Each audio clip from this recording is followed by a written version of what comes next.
All right, Abby and Yemane, I'll kick it to you guys.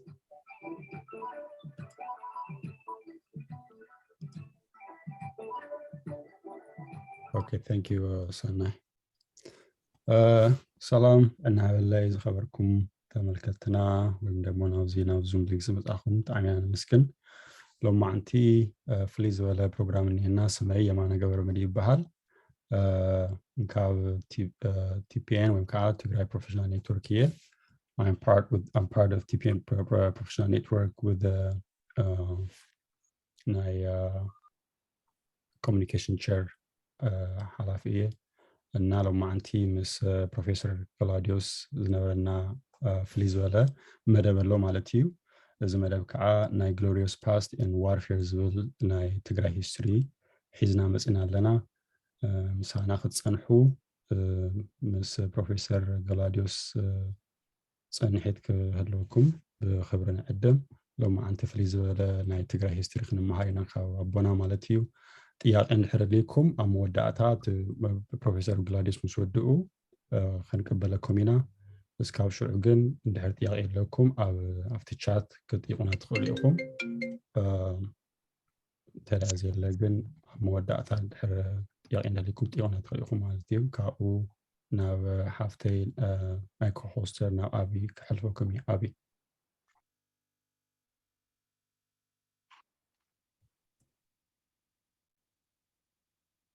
Thank you so much, Yemane. Welcome, everybody. My name is Abby. I am a member of TPN National Team, serving as the Director of Operations and Project Management. We are happy to be joined by an esteemed scholar in our community, such as Professor Ghelawdewos. It's an honor to introduce an individual who has served as a continual well of knowledge.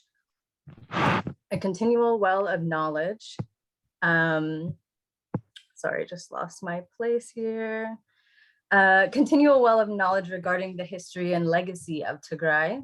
Professor Ghelawdewos is not a stranger to this platform, but for those who do not know, Professor Ghelawdewos is a professor of African and International Studies at the City University of New York, also a member of the Identity Committee of the Forum, and he will be with us in Chicago at Wa'ala. So we look forward to seeing you there. But without further ado, please go ahead, Professor Ghelawdewos. I have lost you guys because I'm out now. You can't even see me. So I'm gonna try to, okay, join meeting. I don't know what that is now. History of Tigray.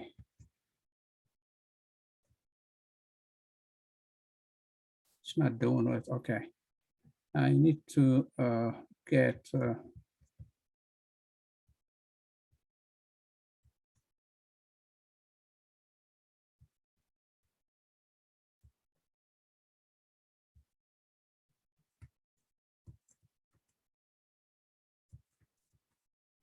I could not do it at all.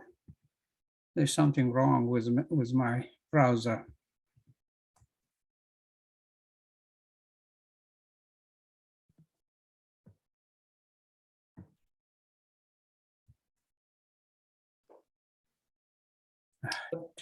Can you hear me, Professor?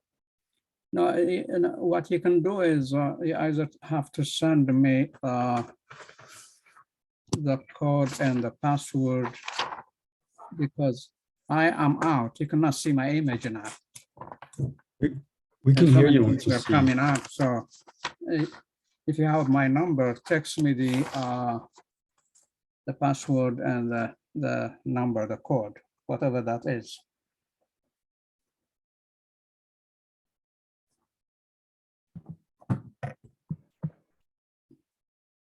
Professor, are you having trouble sharing your screen? Is that the issue? Yeah. Okay, let's go ahead and give you sharing. You can hear me, but I cannot, when I do launch, it's not doing it. So what I'm going to do, I'm going to write my name and I'm going to join you if you can give me the password and join meeting and Google Chrome, whatever that is. We can see you. Down the stupid. It's not good.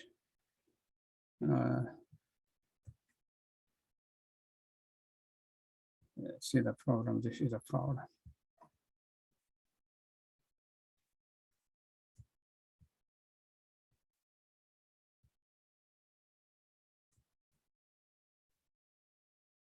Launch meeting. It's not doing it. So we can hear you. We can see you. Can you hear me?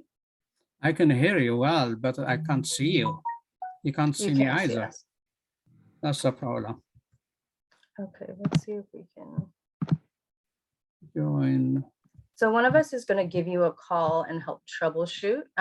In the meantime, let's go ahead and show a promo video for Wa'ala.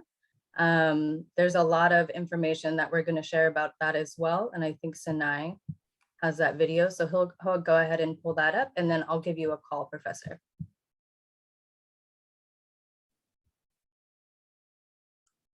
Okay.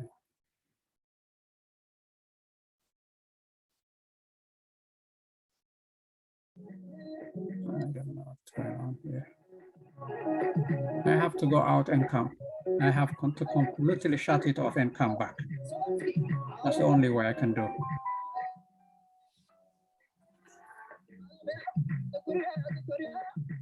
Hey, you. Yeah, you. Hello. Did you mark your calendar for May 27th to May 30th? Mind putting yourself on mute? Memorial Day weekend? Yes, you do. By the way, my name is Seda. I'm the vice chair for the Tigray Professional Network Chicago. Hi, my name is Marta. I'm the communications chair for TPN Chicago. Hi, my name is Yalam, and I'm the personal professional development co-chair for TPN Chicago. Having the annual Wa'ala Tigray conference in Chicago means I'll be able to network with other Tigray while celebrating my culture and history. This particular weekend will help our community in Chicago, along with other Tagalog communities across the country. With the success of Wa'ala, we'll be able to build a community center that will be a safe space for our families and for Tagalog from out of town, and provide support to our community through mental health workshops and job training programs. Our message for those coming to the Wa'ala is to come with enthusiasm, bring your family and friends, and get involved. We have so many fun programs and events planned for you to enjoy. If you attended the 2019 Wa'ala Zagre conference in Denver, then you know how amazing this weekend in Chicago will be. Some of the things we have in store for you include our first Tigray's Got Talent competition, networking opportunities, critical discussion, and a cultural fashion show where activism will meet fashion. Book your flights now. See you at the Wa'ala. Come to the Windy City. From May 27th to May 30th. See you there.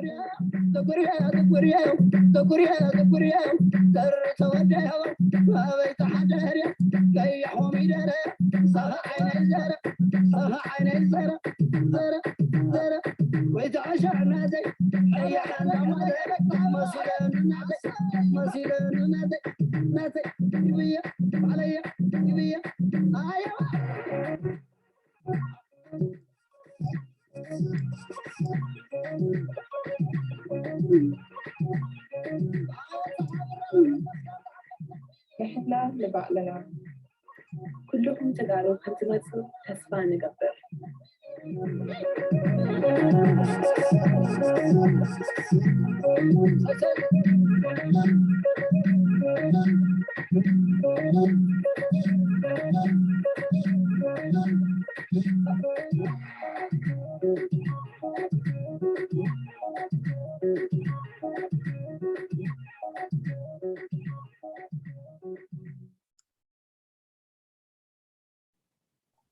Thank you, Sanai, for that wonderful video for the Wa'ala that's coming up from started May 20, 29, 27. It's called Isran Sha'atan Malatiyu. So hopefully, we'll see everybody. It's going to be a great time. It's going to be fun. We are going to network with one another, and then obviously we're going to help out, Chicago build Tigray community. So I can't wait to see you all over there. In Chicago. So I think we have Professor Ghelawdewos back. Abby, is that correct? It looks like he's going to rejoin us momentarily. But in the meantime, there's some technical issues. But in the meantime, as Yemane said, Wa'ala is coming up. He just plugged the website here. If everyone clicks on that website, you'll see where to buy your tickets. You'll see the hotel deals. You can become a vendor. So let's support our community. Come out, encourage others. If you sell merch, sign up. It's a really great chance to be in community. It's going to be an action-packed 3-day weekend. And we hope to see you all there. Lots of really great things happening. We have various panels. We have a 5K, a 1K for children, and myself. I'll be running the 1K. I don't know about you guys, but it would mean a lot to come out there. And then, so that's Sunday night. Friday, we have actually dedicated to Zuhair. That's TPN night.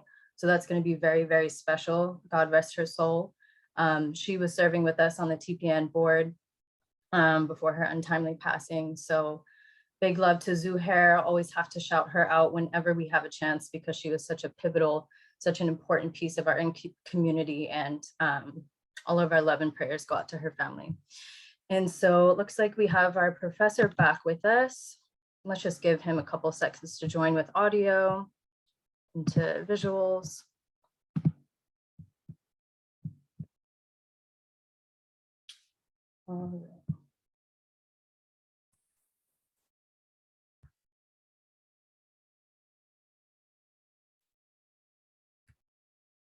Okay, you can see me, right? Yes, welcome back. Abby.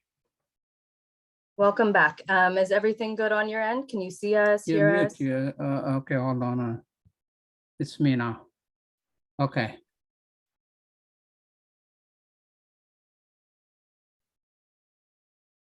Okay, I'm back. Abby, you okay? We're good. Okay, thank you. Welcome back. Yemane, please. This is what we have to do. You know, because of the disorder that we've created now, I was cut off because in the middle he brought so many things. Those could be important, but are not relevant to what we're going to talk about. You're talking about those women and the hairdo and everything. We're talking about history. Let's do history first. And then you can insert those things if you wish to do so. But let's do history first. Let me talk about the image I sent to you over. And then if you have questions, you know, that's what we have to do. Okay. Yeah, there has to be some order. Yes, sir. Yes, sir. We apologize about that. We do have the slides. Are we doing it in English or in Tigrinya?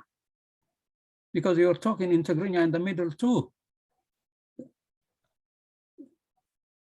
That's okay. We can. I think we can do it in English this time, and then maybe we can have. I mean, it's not a problem at all. It could be Tigrinya, it could be English. Which one do you prefer?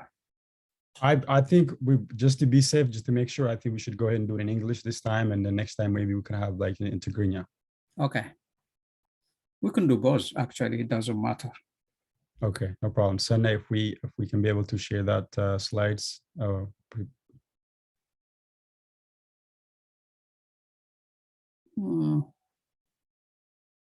You see, can you, for instance, can any one of you, for instance, recite what I said as a background history of Tigray?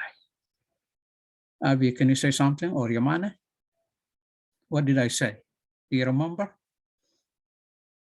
The background matters. I remember you said the background matters. This is what I was afraid of. This is the test now, you see? Okay, this is, okay, here we are. I can repeat myself. It's not a problem at all. I can repeat myself. In order to really understand the history of Tigray, you have to go back to 5,000 years. It's not a couple of hundred years as some people think. That's completely wrong. 5,000 years, at least 2,000 years before the Common Era. I even define BCE for you guys.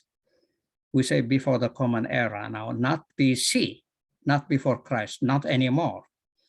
So 2,000 years before the Common Era, a place called Gobedra, 7 kilometers from Aksum, or 4 miles from Aksum. These monuments you see were carved out from a Gobedra rock mountain. Okay, but the most important thing is there were cattle breeding, pottery making communities in Gobedra, 2,000 before the Common Era. Farming has not started yet.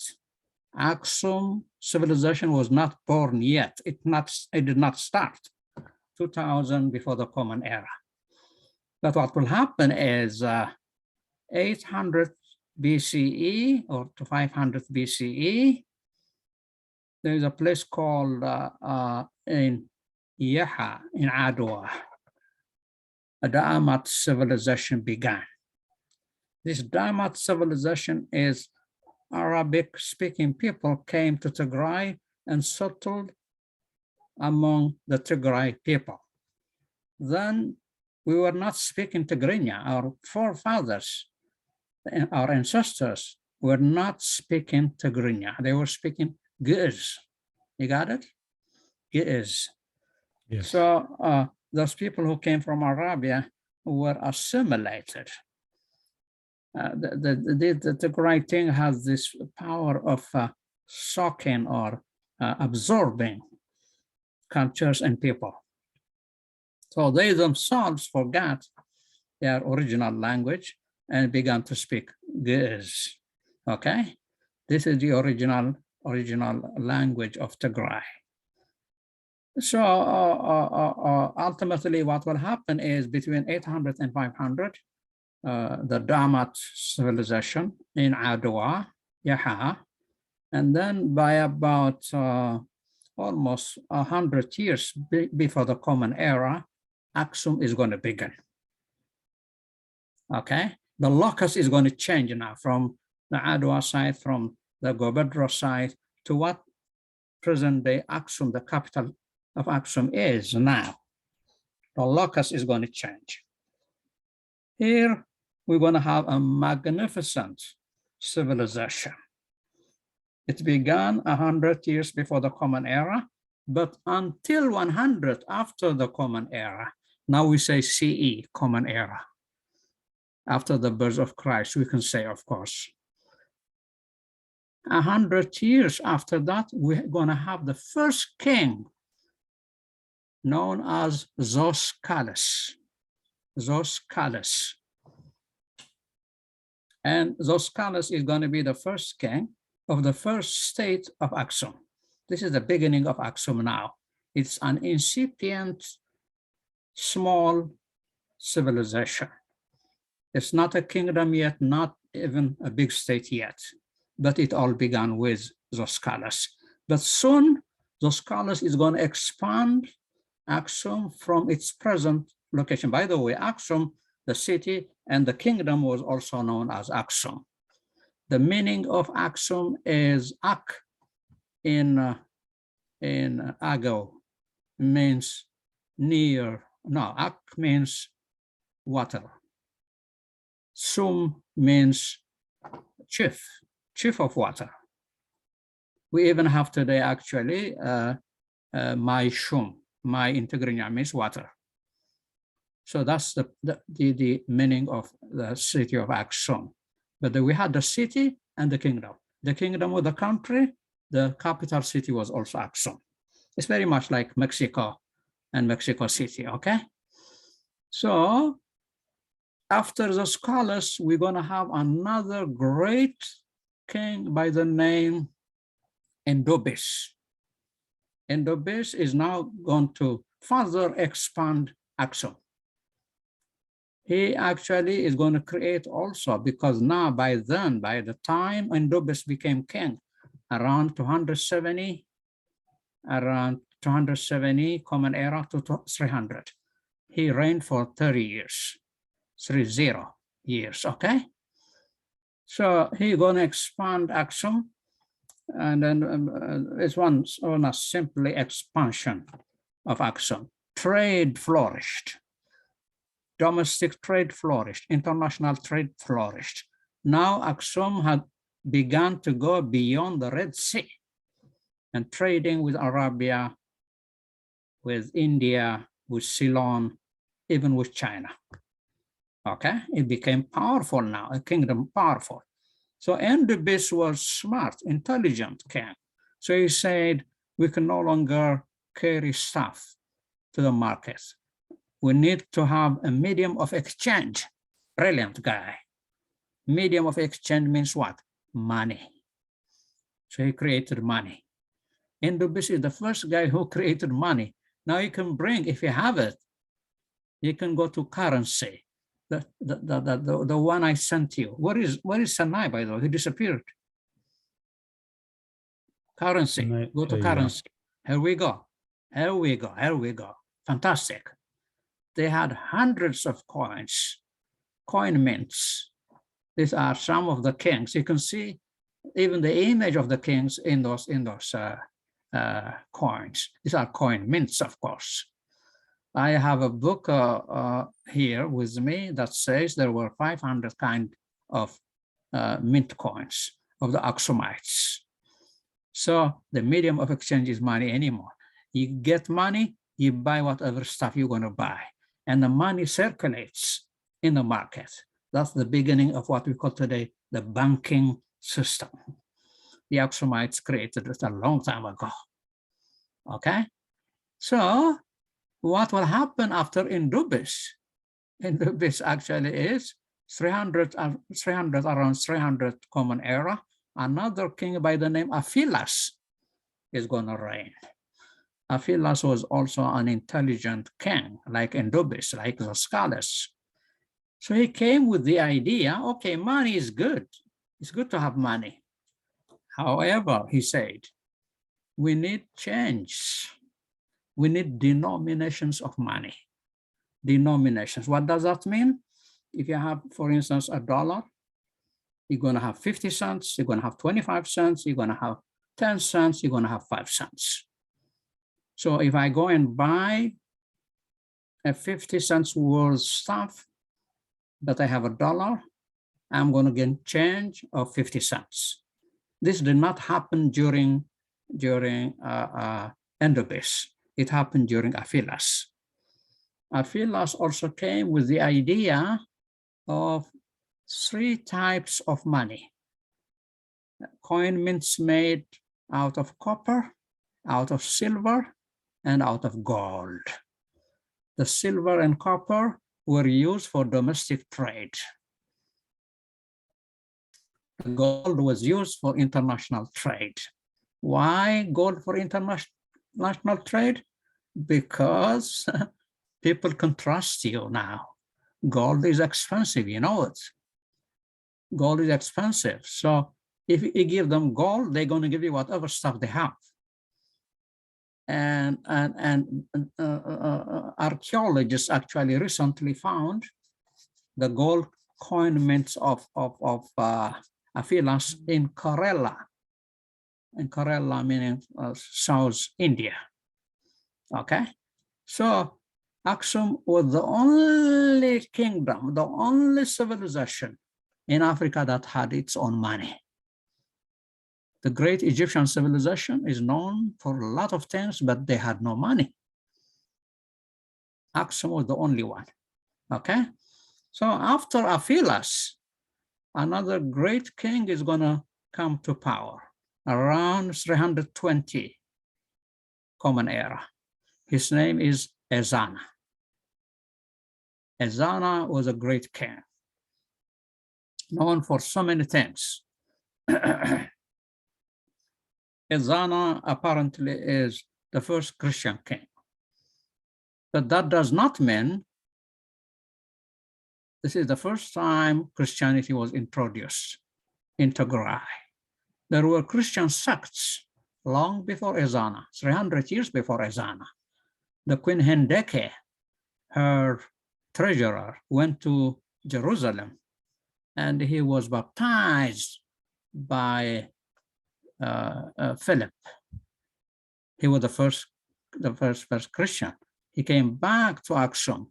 He started baptizing other people. So Christianity was there. But then, because the larger society was professing multiple gods and goddesses, Christianity was not accepted.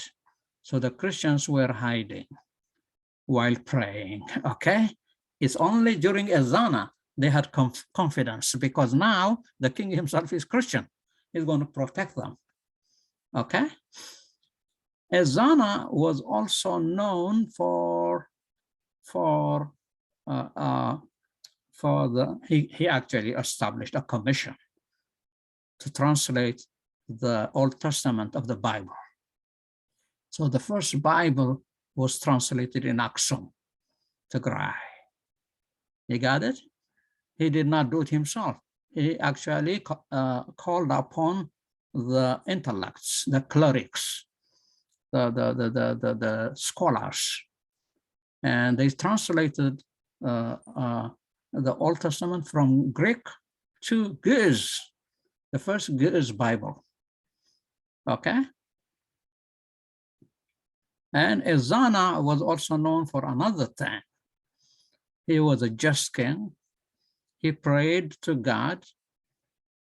In one manuscript I read, he prayed to God. He says, he gave me this power, but I need help from you so that I don't abuse my people. Look at the sense of justice of these people. He doesn't want to abuse the people, okay? On top of that, Aksum expanded very much now during Ezana. It became a big, big kingdom. an empire, as a matter of fact. There was a military expedition led by his two brothers. The two brothers of Ezana were Adefa and Seizana. The other guy actually is similar to Ezana, Seizana and Adefa led the military expedition to Kush, Nubia, which is northern Sudan now. So northern Sudan became actually part of the Aksumite kingdom. So that is, I have to make it short because I can't afford to do all this lecturing and then we'll be here the whole night. After Ezana, another great king is Khaled. Khaled reigned around 517 Common Era. During Khaled also, Aksum expanded not to the west, to Nubia, but to east, crossing the Red Sea, and Yemen became the colony of Aksum. And now you can imagine, so vast, the empire is so vast from Nubia, northern Sudan, to Yemen in southern Arabia, and the entire Tigray, present-day Eritrea, and the major portion of what we call Ethiopia today. All this was Aksum. It was so big, a big empire actually, really. Aksum, he himself led the expedition to Yemen, Khaled. He went there 2 times. He fought with the people. He defeated them. And then by the time he came back to Aksum, he did not appoint him actually. He put one guy trusting by the name Abraha. Abraha was the governor of Yemen. Okay? But during Caleb too, the Old Testament, I told you, was Ezana's. The New Testament is going to be translated from Greek to Ge'ez during Caleb. Okay? So we're going to have a complete Bible for the first time, written in Ge'ez in Tigray. Caleb also was, as far as I'm concerned, he was a scientist. Why? He was very much into the arts and literature, and then the sciences, natural sciences especially. He was fond of wild animals, domestic animals. He actually came up with the idea of a museum of natural history. In his palace, archaeologists found stuffed rhinos, stuffed elephants. Can you imagine? Very much we have like Museum of Natural History now, you see, and that was actually Caleb. But ultimately, Caleb said, I am going to give up my power. He abdicated from power, and he actually went to a monastery nearby in Aksum, Abab Antalewon. He went there, he entered. And then there was a problem of succession of power. Every time, all these kings of Aksum, by the way, they were not like we had kings of the medieval type, which were autocrats and then dictators and what have you. They were counseled by 12 people, council of elders. So the king listens to these people. They ultimately decide collectively. The king could not singularly decide. But when Caleb went to the monastery, they had a problem. Who is going to succeed him? Who is going to be the next king? Because there were 3 children, 3 sons of Caleb. And the council of elders went to the Abab Antalewon, the monastery, and asked Caleb, who do you think is going to be your successor? He said, it's up to you to decide. I'm not a politician anymore. He said, I have given up my powers. You guys decide, he said to them. And they decided. They made Gabra Muscat the king of Aksum. So after Khaled, Gabra Muscat came. Gabra Muscat was also fond of arts and literature. Wonderful, great guy. Now with Gabra Muscat, the contemporaries were Saint Yared and Abuna Aragawi. These are great people too. Saint Yared is the father of music, you know. He came up with what we call Zema, okay? He was the first one to write musical notation. Long before the Europeans actually came up with musical notations, they had it in Aksum. Yeah, imagine, this is Saint Yared. Saint Yared also authored so many books. Literature flourished during Gabra Muscat. Gabra Muscat actually was the sponsor of many literatures and many arts. He encouraged Abuna Aragawi too to find schools, the first schools in Aksum, where people can go and educate themselves. On top of that, monasteries. Abuna Aragawi is famous. Abuna Aragawi Devra Damo is famous. That was actually constructed, established with the help of Gabra Muscat. Okay, so that's how we go. At least briefly, the early Aksumite civilization. Now, between Aphilas and Ezana, so many monuments were erected.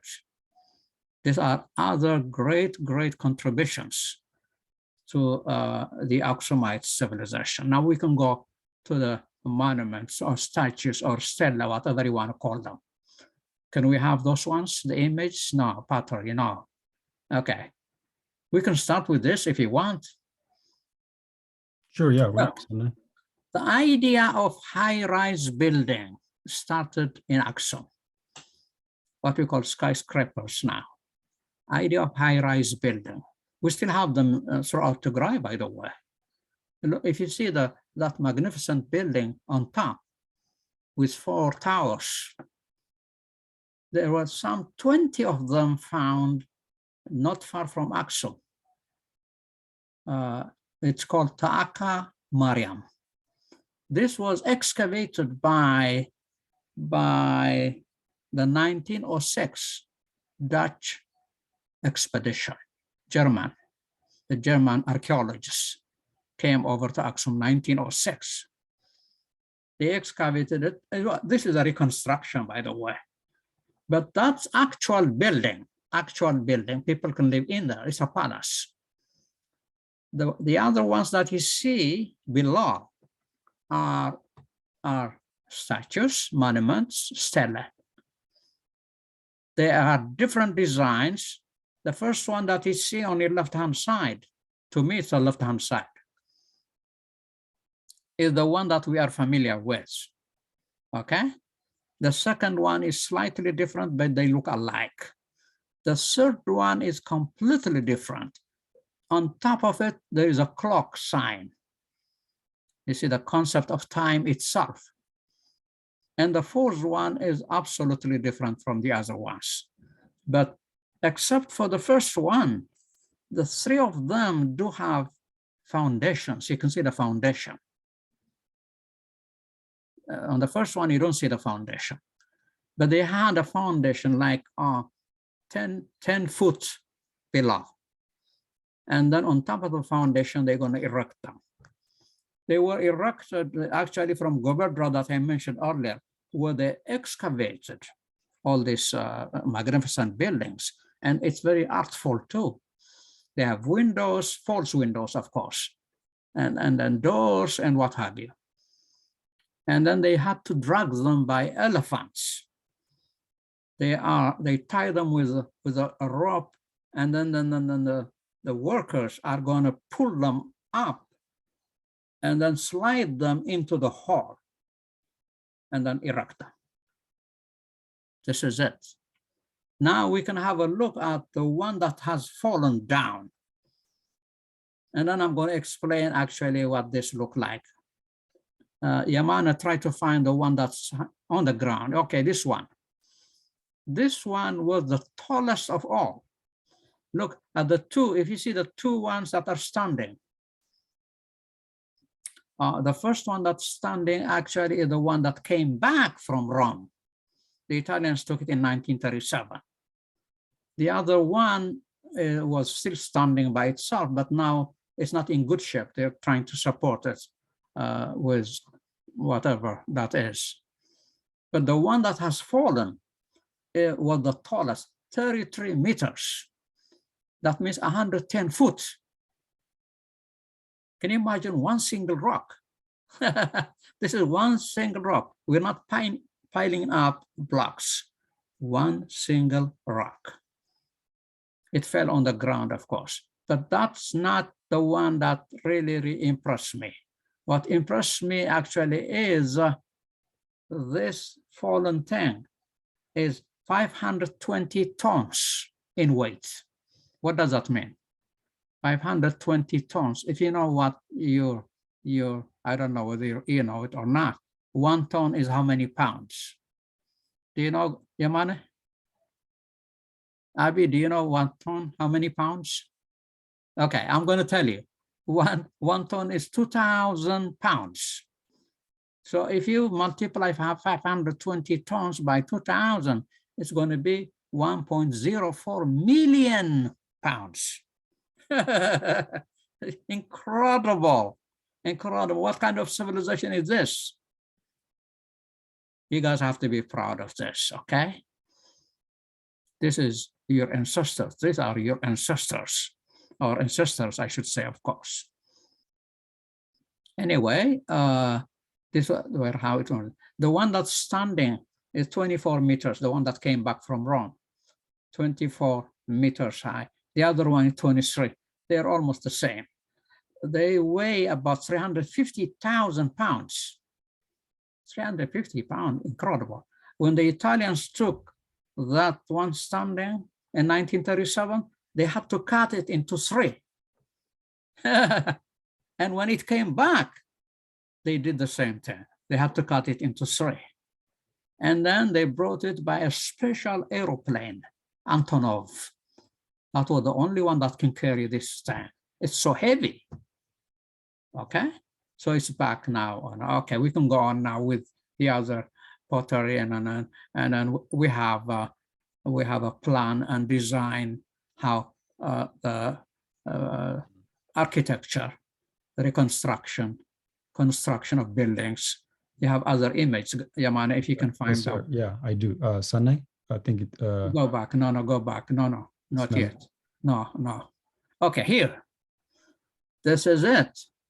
If you can have a look now at the very top, you see how they put those pillars. The pillars are standing. And then the ones that you can see, they're flipping over. They have holes, but they can fit when they put them together. At the very top, the one below is the inside part of the hall. Everything is finished now. The windows and the doors and the ceiling and the floor, you can see all of them. This is really marvelous. This is thousands of years ago. Even modern buildings look like this ones, actually, really. We do have a lot of technology nowadays. But then, how were all this erected? What have they used? What kind of tools have they had? What kind of technology have they had? We're still wondering, you know what I mean? But scholars are trying to study so many things behind all these buildings. Okay, you can go on to the other one now. Okay, pottery. These were made thousands of years ago, 2000 before the Common Era. The big pots at the very top, then different kinds of shapes of pots here. Some of them looks like a head of a human being, whatever. And then you have dish-like pot-like, dish-like thing over there too. And then they had designs as well. They had designs, mathematically designed thing. More of mathematics actually, really, because they've used so much mathematics now. So architecture flourished in Aksum, farming flourished, astronomy flourished. As a result of astronomy, they came up with a calendar of 365 days. How did they come with that? They actually was reading, observing the heavenly bodies, and they've seen the zodiac. The zodiac is 12 points, alignment of 12 points. And then they were actually studying the movement of the moon. The moon, in order to revolve around our planet Earth, it takes 30 days, sometimes 28 days. On average, 30 days. If you multiply now the zodiac 12 points times 30, it's going to give you 360. However, they said, in order for our planet Earth to revolve around the sun, can you imagine? This is a long time ago. They said it should be more. It should be more. They were not satisfied with the 360 days. So they added 5 days. These are pagome, we call them pagome in our language. 365 days. This is the same calendar that we use today. You got it? The same calendar. Wonderful, wonderful. So if you can measure, that's science. If you can calculate, that's science. If you can have a calendar, that's science. If you have these wonderful, wonderful monuments constructed based on mathematics, that's science. We had ancient science. People have this misconception that science is physics and chemistry only. No, that's completely wrong. We had ancient science too. Mathematics is science, it's part of science. They had utilized so much mathematics actually in agriculture, because agriculture was not just agriculture. They had irrigation, control of the flow of water. That's mathematics as well. Okay, so with all this, if you add all this now, it's you can simply conclude that Aksum was a great civilization. But in order to communicate with the people, document your experience, communicate with other countries, diplomacy, you need what? How are you going to communicate with those people? There were no telephones, there were no whatever. In writing. So they invented alphabets. Now, bring me those alphabets now. So neither, yeah.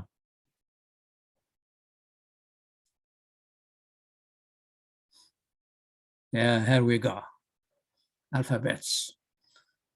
These alphabets were invented thousands of years ago. The Giz-speaking people, our ancestors, they said we need to do something to communicate, to document.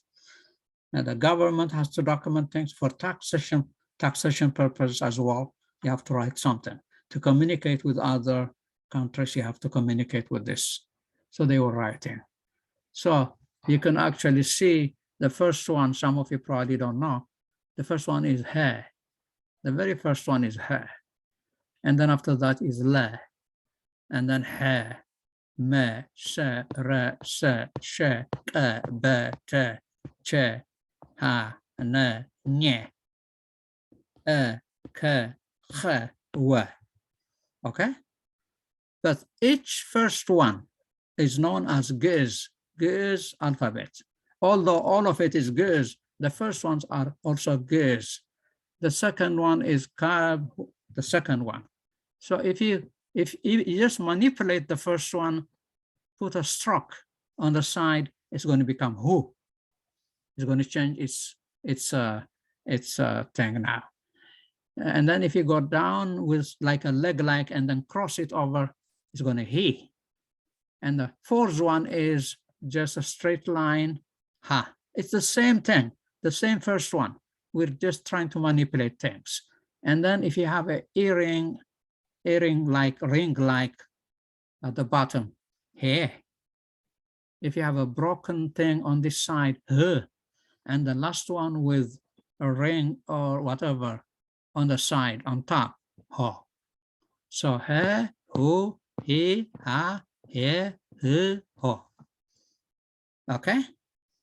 Now, this is the thing. What people, even Europeans cannot do it. English compared to this one is deficient. Why? English cannot pronounce each and every voice, but Giz can do it. You give me anything, I can write it down. Okay? There are some things that English cannot do. Che, for instance, or a. On the right-hand side, you see those circle-like, or like, it looks like O, or like a 0. That is a, it's guttural, it comes from here. It's not but Amharic lost it. Tigrinya preserved it. Tigrinya preserved Giz. So it's a, it comes from here, o, e, a, e, o. It's coming from here, guttural. Only Hebrew and Arabic can do it, like Tigrinya. Amharic cannot do it. So for the Amharic speaker, it's all the same. They're going to say it, So how are you going to make a distinction between that and that? But Tigrinya can do it, because Tigrinya followed Giz, because it was born out of Giz. It evolved out of Giz, actually, around 500 Common Era. But literature evolved much later. The Giz, people were speaking, spoken language, written language. Spoken language is easy. Written language, you have to study. You have to learn about it, okay? These are magnificent things. Now, 2 contemporary kingdoms of Georgia and Armenia came to Aksum. And they asked the Aksumite scholars, we are Christians like you guys. We actually share the same common religion, but we need alphabets for our liturgy in the church. And they came over, they borrowed this alphabet, they took it with them to Armenia and Georgia. Now, if you happen to have an Armenian church, where you come from, wherever you are, if you're in Seattle or wherever you are, in New York, where I am, there's Armenian church. I have gone there. It's incredible. It's very much like this one's. Little distortions, little modifications, but it's very much like this. Why? They borrowed it from Aksum. Okay? So we are not recipients. We used to give ideas to other people. We used to give civilization to other people.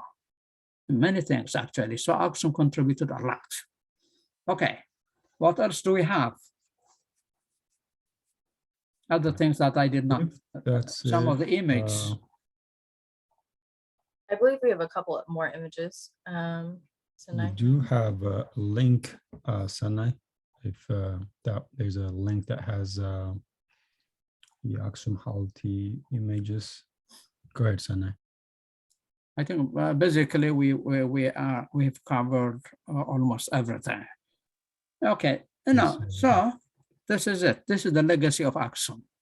But the history of Tigray is not just Aksum. Okay, but Aksum now, the one I was talking about, actually the duration is incredible. From the scholars I mentioned earlier, remember the first king, to Dilnaud, the last king. Dilnaud actually reigned around 900 something up to 940. So we're talking about 800 years of uninterrupted civilization. Incredible. 800 years. After that, of course, Aksum began to decline. So some historians have said Aksum began to decline around 7th century AD when the Muslims burned Adulis, the port. Yeah, that had an impact, but Aksum did not decline then. It was still powerful, but it became inward instead of outward, international. Its international trade was cut off by the new emerging religion of Islam that burned down Adulis, the port. However, after Adulis, Aksum stayed for another 200 years. So after Dilnaud in 940, of course, that was the end of Aksum. Then after that, we have the Zagwe dynasty in Ago, in Lasta. People confuse this thing. The Amharic people actually claim that Zagwe was there. No. Please. Zagwe was Ago civilization. And Ago and Tigrinya people were the same, actually, really. During Ezana, the majority of the generals, the elite of the army were Ago. They were part and parcel of the Aksumite thing. We have Ago people in Tigray too, Abergele in Tembian. They are Ago. So Ago Lasta is not far from Tigray anyway. So that incredible thing is the rock-hewn church that we see in Lalibela now. They are 11 in number. Do you know how many rock-hewn churches we have in Tigray? The ones that I know, a book I have here, 120. But some people say 160. Rock-hewn church throughout. These bastards, they came over to destroy those monasteries. They have destroyed some of them, but they cannot destroy everything. So we have a lot of rock-hewn church throughout Tigray. Okay? That was actually how the Zagwe dynasty borrowed from Aksum. The first king of Zagwe, Merra said, we actually are descendants of the Aksumites. Now, this is a very interesting thing is, this. There is a place called in Aksum, Una Nda Aboy Zagwe. Look at that, Unanda Aboy Zagwe. So the Zagwe actually came from Aksum itself, even their names, the name of that dynasty. But they spoke different language, Ago, which is very much related to the Tigrinya communities, of course. So that was the by and large, but anyway, the history of Tigray continues nonetheless. Because of that great civilization and legacy of that great civilization, so many great people, so many great leaders actually became the most famous kings in Tigray. So we have the 17th century history of Tigray that I actually repeatedly presented in many different programs. And then, of course, we have documentary evidence on all of that on the 17th century, because that's modern history of Tigray now. We've covered ancient history, that of Aksum, and before Aksum, that of Damat, and before Damat, that of Goberdra. It's a long civilization, really, long civilization. But on the 17th century begins the modern history of Tigray. And luckily, we have so many books written on that. One is here, I have a book with me. Can you have a look? Can you see that? No. Yes, we can see it if you can just put it up a little bit. Yeah, here. This there is, you go. You can see it.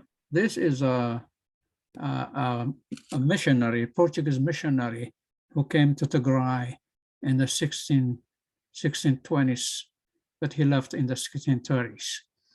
It's called the Geography, a 17th century historical and geographical account of Tigray, Ethiopia. the book says. Over here is incredible. Manuel Baradas writes about the culture of Tigray, the weather of Tigray, the resources of Tigray. And then he, and good for me that I have been arguing all the way. He said Wolkite and other parts, Simeon and Limalimo were part of Tigray too.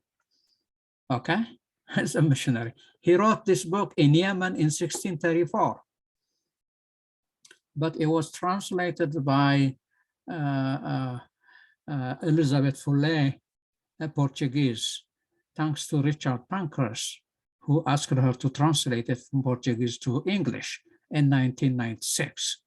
That's then I found this book, Manuel Baradas.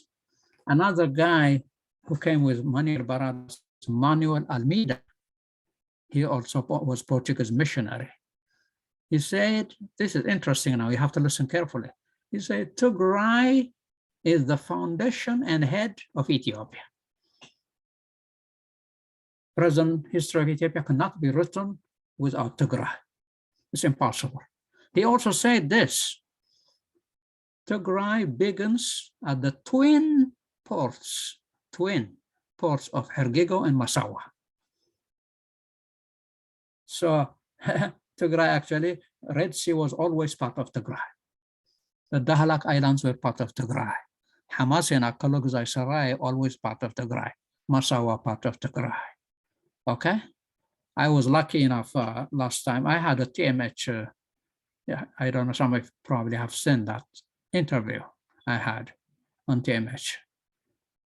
Because now we found about a week ago, 10 days ago, a new revelation, a new map made by German cartographers in 1849. It was buried under German archive for a long time. In that map, it clearly shows that Waldubba and Wolkite were part of Tigray.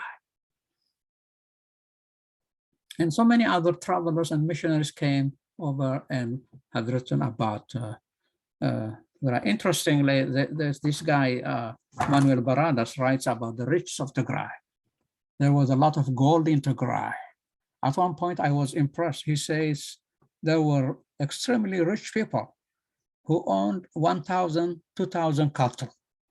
Some of them even owned, he said, 10,000 cattle. Can you imagine? One single person owning 10,000 cattle. And on top of that, he said there were industries and some clothes making thing. And then some of them were coming from India, he says. These are skirts and shirts and what have you. And people were coming from all over to buy them in Tigray. Okay? So by and large, I mean, it's vast. I cannot do it in one lecture, in one night, but series of lectures, maybe we can cover the whole of history of Tigray. This is the glorious past. But what happened now? So many wars, destructive people came over to destroy our what? Landmarks. They've destroyed so many monasteries, so many churches, so many of them. I was surprised that the monuments are still standing in Aksum. Okay, so that's our challenge now, of course.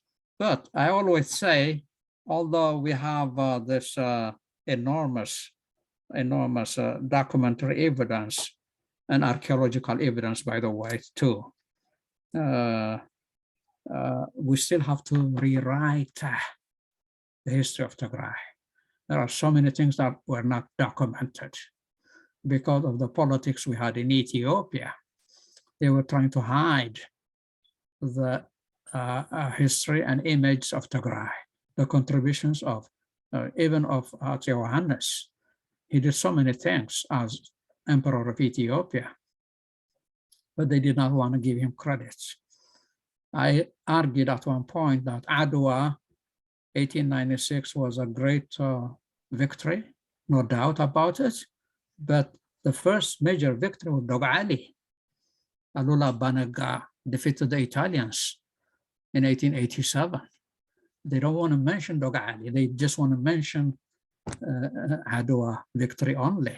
So that's why I'm saying it has to be rewritten. I have tried my best. I'm doing it.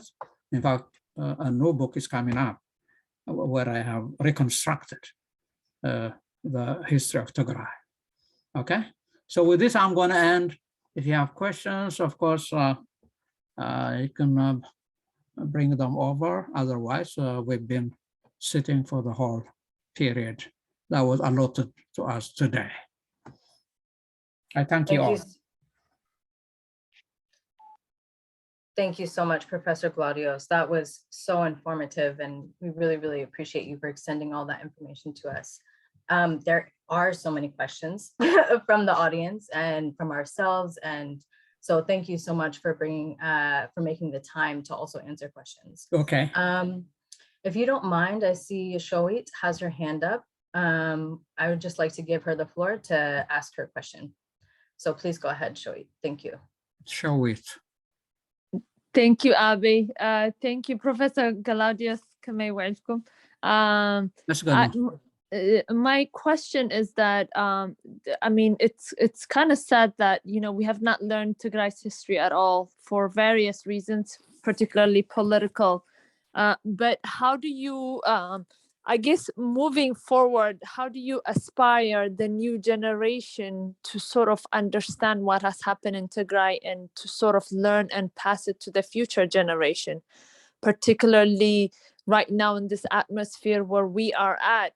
How do you, people like us who've lived here in the US, who are very much interested in Tigray and now engaged in what is happening, how do we pass it to the future generation? How do we continue this generation of wealth so that it's not forgotten? Thank you. That's a very good question, Shawit. Okay, this is what I do. See, I wish I could instruct my Tigray people in a classroom setup and teach them about the history of Tigray. But I'm teaching non-Tigrayan, American, and diverse people about the history of Tigray, history, blah, blah, blah. Okay? So your question, the importance of your question now is this. Any civilization, any community, any society, in order to secure its continuity, it has to transmit culture. If culture is not transmitted, that community, that society is going to die out. You got it? So what we have to do is this. In fact, I've been talking with some of my Tigrayan colleagues that we have to design a curriculum and come up with a book on the history of Tigray and teach the young generation. But there is a challenge now. One challenge is the young Tagaru, born and brought up in the diaspora, don't speak Tigrinya, majority of them. So the first thing we have to do is, in order for them, it's via language only that you can understand culture. But when you speak English and you want to study the culture of Tigray or the history of Tigray, you can do so, like many Europeans do, Americans do. But if you speak Tigrinya and try to explore the history of Tigray, it's going to be much easier because you're studying that culture in the original language. So we have to first teach our diaspora young people the Tigrinya language, the culture of Tigray, so that they can. We had this program a long time ago, actually. The Tigray Communities Forum had a plan to send some 70 young Tagarus to Tigray. But unfortunately, the COVID came and then the war came. So we could not do it. The idea was that they can go there after we taught them, after we give them some idea about the history and culture of Tigray, they can go there, expose themselves. exposure is very important. By just looking at the monuments in Aksum, the impression that you're going to get is, oh my, how did these ancestors of mine erected these magnificent buildings? You got it? And when you go and see the culture and then first-hand encounter, that's going to be a learning lesson. So we have to do both in order to transmit this culture and civilization. First, educate our young Tagaru, the culture and the language. Second, we have to send them over to Tigray and have a look for themselves, collect something. One example I want to give you this practical example that we have done. This was about 10 years ago, maybe. It was actually published on my website. I have africanidea.org if you want to have a look. Africanidea, one word, .org. And then in that, one young girl from Seattle went to Tigray with her mother for the Ashanda festival. That was her first time. She doesn't speak Tigrinya. She doesn't know anything about Tigray. The very mere exposure, however, transformed her mentality. She said, I want to go back to Tigray again. The first time she went there, the hairdo and everything, and the costumes and traditional costumes, and then we posted it on my website so that others can see. And then she insisted that she wants to go back. So the exposure by itself is going to help you. What do? You make connection. Most African Americans are now, unfortunately, lost, is broken from their African ancestry because they did not make connection. But some of them did in the 60s. Now our Tigrayan diaspora, if they don't make connection, they're going to be lost too. So, but that's our responsibility. I am one of the responsible person to do that as a scholar, but others have to help too. One other problem asked me last time, one student, like we did today, is about, Professor, how do I go about and learn Tigrinya? And I said to him, it's very easy. You don't have to go to a formal schooling, formal classes, formal education.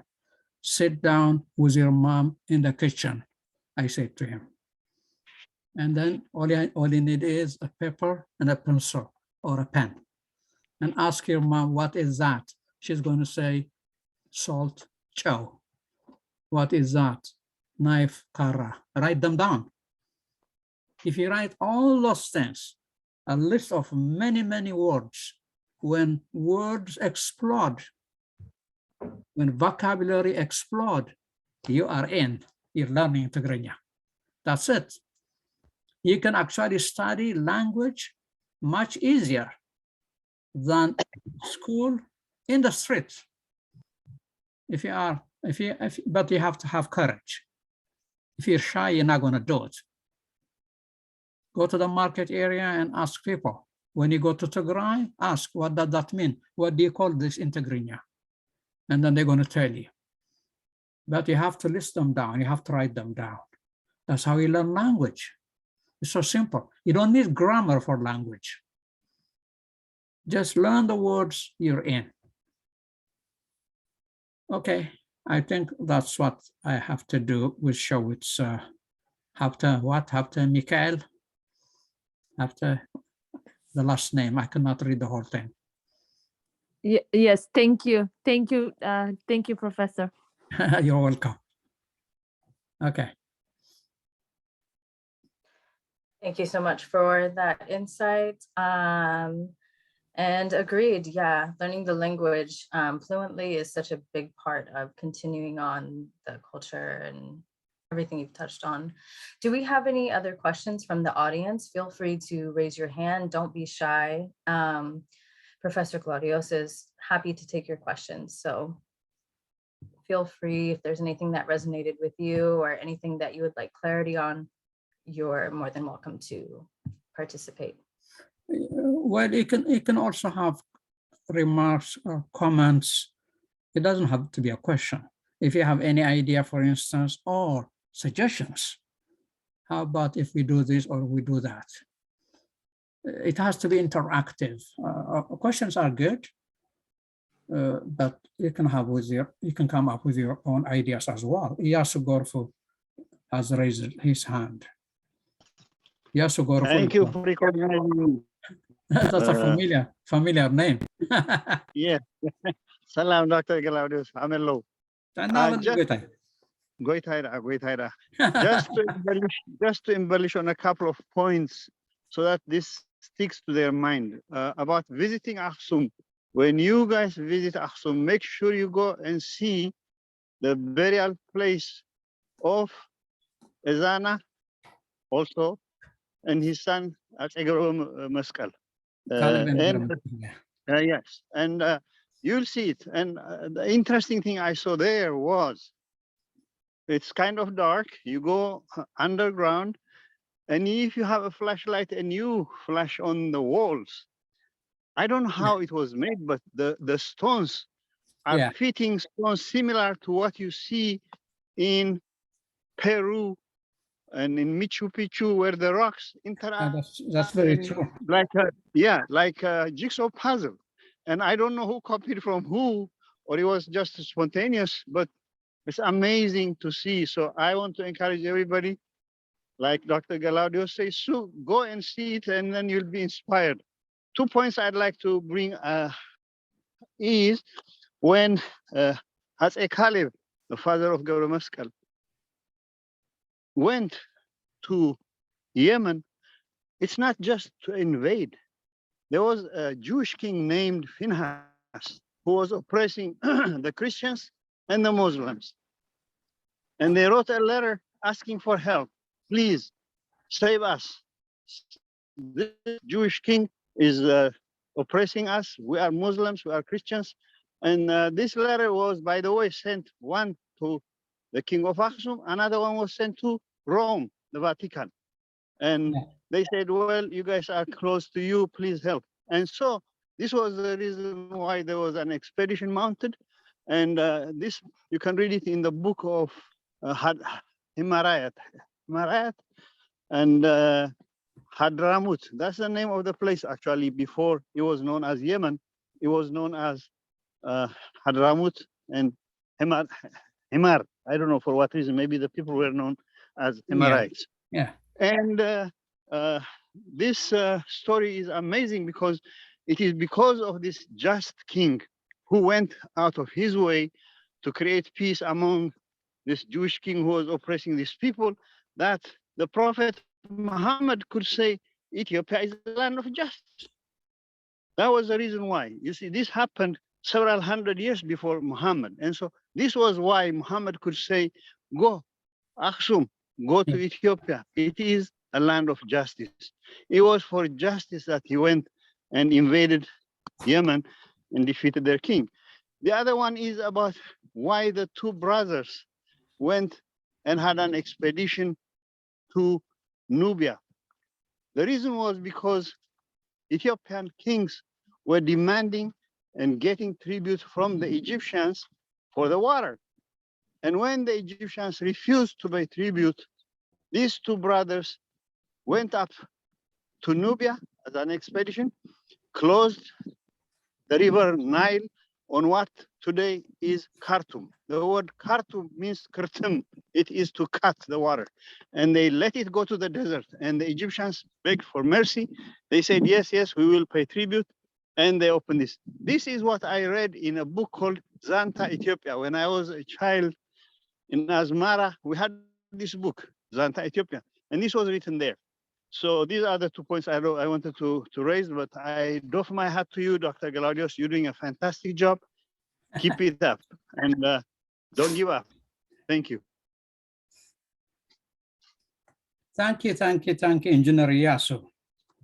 Engineer Yasu is a colleague of mine. we've struggled together.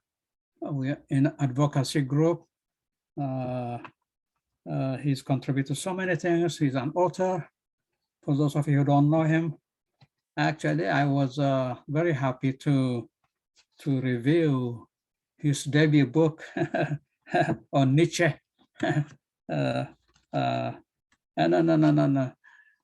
What you've done today is also really fantastic. I thank you for that. What I want to do now is supplement to what Engineer Iyasu said. By way of recommendation, I want to show you this book. Can we have can you expand this, Yemane? So that Yes, sir, I have a can do look. that. Okay, like that. Yes. But they cannot, I can see it in the corner only. It's actually called Aksum and Yaha, a comprehensive guide to Aksum and Yaha. This is really a fantastic book. It's a small book. It has details, easy reading. Like, it's not the scholarly thing. This is for tourism purpose. Was published actually, Aksum. You see that, Aksum and Yaha, comprehensive guide. It guides you everywhere. When they go, those people who are about to go, we're going to give them this book actually, so that they can, it doesn't only show you the monuments, the burial places, and the many important sites in Aksum. It includes hotels and what have you, and services as well. Okay? Okay. So we're going to bring all these things, like I told you when we were about to design the curriculum, we are going to include all these things anyway. But Professor Ghelawdewos, do you think that book is available online? You think we can find it online? Yeah, well, it should be. Okay. It should be, because it was written by Arada Books in Addis, but it was all over actually. So at the background, at the other side, you have a detailed information of the book. That's beautiful. Maybe we can take a screenshot of that too, and then send it to whoever would like a copy so they can find it online. Yeah, we can do that too. Okay. By the way, if you want to go to my website, africanidea.org, that I mentioned earlier, I have like 40 books recommended. Yes, 40 books. So some people are writing thesis, and one guy is writing dissertation. He asked me last time for recommendations of some books, and I gave him the link. If you go to the very first screen of the website, you can see recommended books. We can definitely, is it this one right here? Yes, the one africanidea.org? Yes. africanidea.org. Okay, great. If you have that you can put it on actually so that people can see. If you put africanidea.org, it's going to pop up. Absolutely. It's not coming up. So now, would you like to share the screen with the website, africanidea.org? africanidea.org. I think it'll just take a couple minutes.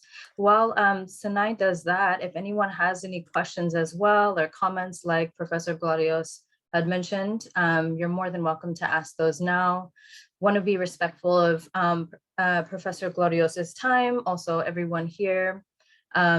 So yes, you're more than welcome to ask any questions. We encourage that. We learn more actually when people engage and add different perspectives. Yeah. Okay, that's the one. That's the one. Institute of Development and Education for Africa. Actually, it's not just a website. It's institute. We have a board of in here. Most of them are from Tigray, but I have one African American, one Ghanaian in the board. I founded this institute in 2002 when I was in California, San Francisco. So, you know, we try our best to post a scholarly thing, but sometimes it's political too. You can see Kalai Kavri in Tigray, second burial for Tigray, for instance, or TGAG, the one I mentioned earlier, where Engineer Gorfu is also a member, Tigray Global Advocacy Group. Those things, you can go on and on. And so there's so many things in there. So some people, well, you have to be a reader though. If you're a reader like me, I am fond of reading. I love to read. Avid reader, actually, really. So you can find so many information, so many data in that website. Okay. I can entertain some more questions, otherwise it's getting late at my end. You guys are okay because you are in the West Coast, most of you, I guess. Yes, I we are. actually have a question. If nobody else has a question, I was very interested in something that you said. I wanted your input on. So you mentioned the 12-point zodiac of ancient astrology within Tigray. It was on the 5th slide that we had. And I was curious because I like to study astrology. I like to understand it. I don't live my life by it, but I like to know about it. Right. So in terms of like tropical astrology or Vedic astrology, what would you say is most related to the ancient forms that are a part of our history? Like, what is it like? There's a difference, right? Like between sidereal and tropical. So I'm just trying to understand how our calendar relates to that. So if you have any input or anything you'd like to share, I would be very interested to hear what you have to say. That's interesting question. The thing is, there's a lot of similarity between the calendar invented in Aksum and the calendar invented by the ancient Egyptians. Actually, it's almost identical because the ancient Egyptians also were astronomers, and they were following. They actually discovered 5 planets: Mercury, Venus, Mars, and then Jupiter and Saturn. Beyond that, they did not do it. I myself said, how did they do it? Because you can see Venus with our naked eye. You cannot see Jupiter. But luckily, a group of Russian archaeologists found out that they've used glass telescope. The glass telescope was found actually in Egypt. So they've been exploring the heavenly bodies. So the 12 points of the zodiac is the alignment of bodies. Sometimes they come in a straight line.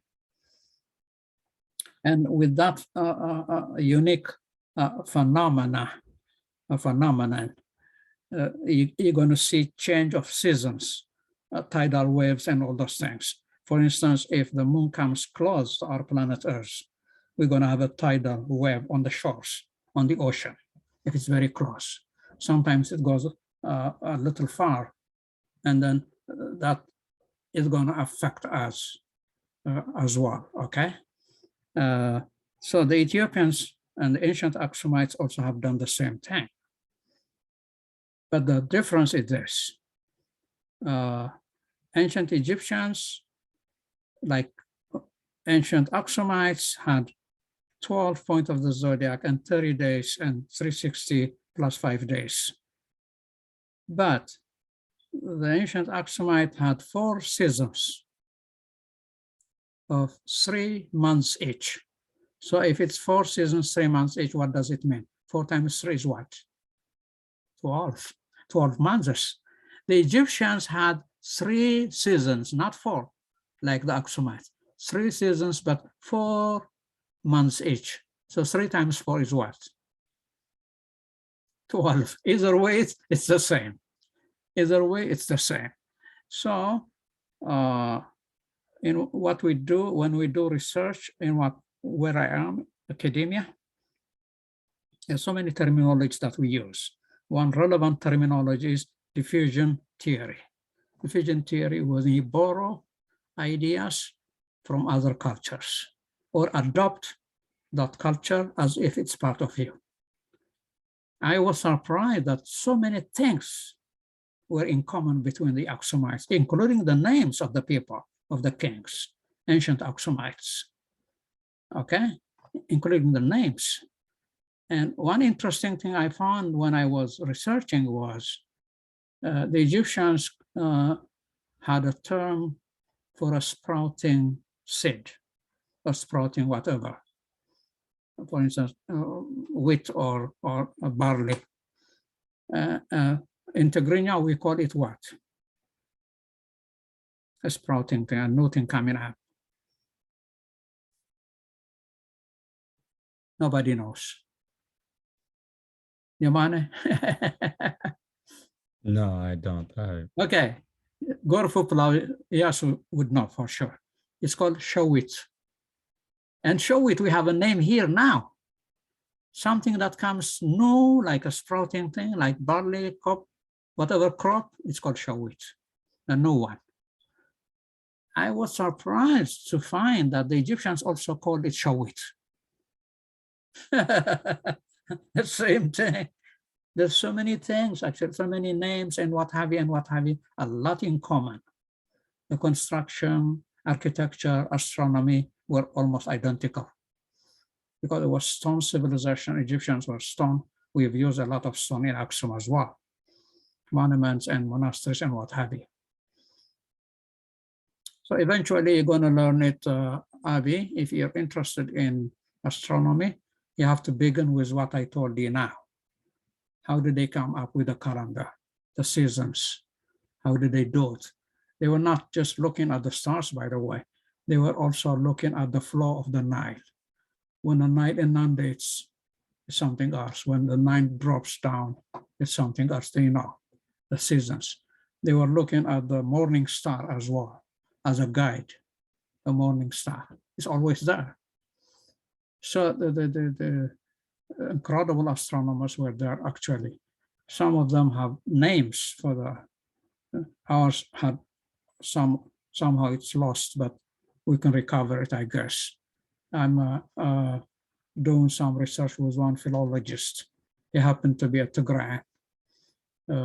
He was a professor at Aksum, Mekelle University. He's now at Hamburg in Germany. He studied Ge'ez. He's the son of a priest. He studied Ge'ez. He can speak Ge'ez like his language, like Tigrinya.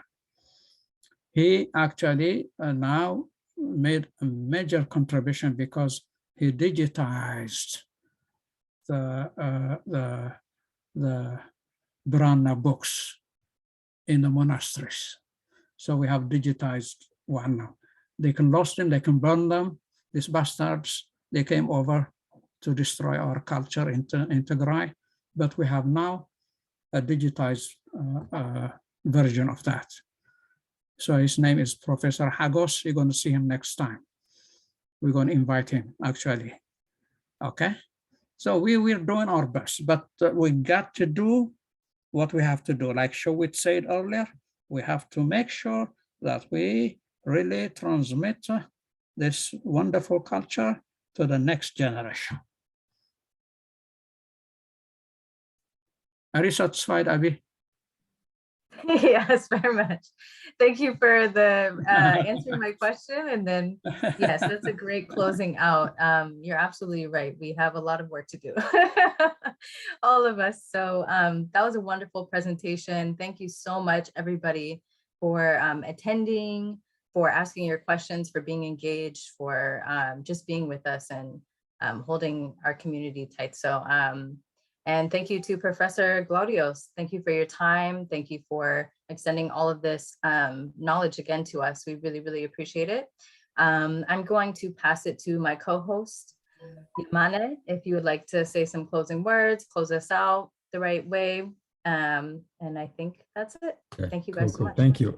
If you don't mind, I'm gonna thank you all. I thank you too. Okay. So Yes. see you next time. Okay. Yeah, but I mean, I'm asking Professor Ghelawdewos. I'm gonna speak into the absolutely. This we have to do it. I mean, it's courtesy to say, I mean, it's thank you to somebody, but it's our responsibility. We have to do it. I thank you all. Have a good night. Thank you. Thank you, Appreciate Professor Ghelawdewos. We'll Okay. make sure to share your website and the book that you recommend us. Hopefully we'll have you soon again, because we wish we can do this every weekend, really, because ብዙሕ ነገርና ተማሂርና. And for everybody who wish to see you in Wa'ala in Chicago in about a couple weeks, I can't wait to see you all. We're gonna have a great time. Obviously, we're gonna meet Professor Ghelawdewos and everybody else. So we're gonna have another section of this next weekend, I believe. And next time we'll try to make sure, like, we announce it, ahead of time. But thank you everybody for being here. Sorry to mix up English and Tigrinya, but we have to do it. Come መምህርና አቦና ዝወልና ትግርኛ ናይ አቦታትና ናይ ባህልና በደንብ ክንፈልጥ ስለዘለና በዚ ኸኣልና ይወጣ ትግርኛ ክንማሃር ኣለና. So that's what I have to say. Quick question. Do you get like how do you know when this session is going to be available next time, and how do I get notification? Or do you want to take that? That's a really great question. So any series that we have, we typically like to do promo in advance. So TPN Tagaru PN at on Instagram, or you can go to the Tigraycommunities forum. That's going to be the mainstay to get all the information with promotion details or segments like this. You can definitely stay tapped in this way. We also have a newsletter. If you want to stay connected with us that way, you can send us your email. You can even put it in the chat, and then we can connect you that way, if that's easier. You probably don't speak Tigrinya, but it's a book. And I need, but you're going to speak Tigrinya with accent, but I can promise you I'm going to guide you with how you're going to command the language. I really appreciate it, because I didn't know any Tigrinya. My mom and my dad are both Tigrays, but they didn't really teach us. That's fine. So, but I learned it on YouTube. Okay. Thank you. Okay. It's a book. Okay. We're done, right? I think with that, we'll close it. If there's anybody who doesn't have any question, we'll close with that, because it's getting late on the East Coast and here as well. So once again, Professor Ghelawdewos, we thank you so much. Thank you everybody for being here. Professor Ghelawdewos, we can't thank you enough. Okay. So we'll see you guys in Chicago. But before that, we'll have another section. So we'll go ahead and put it out there, like on our platform. So with that, I'll close it. Have a great night, everybody. Enjoy your weekend. And that's it from my side. Thank you, guys.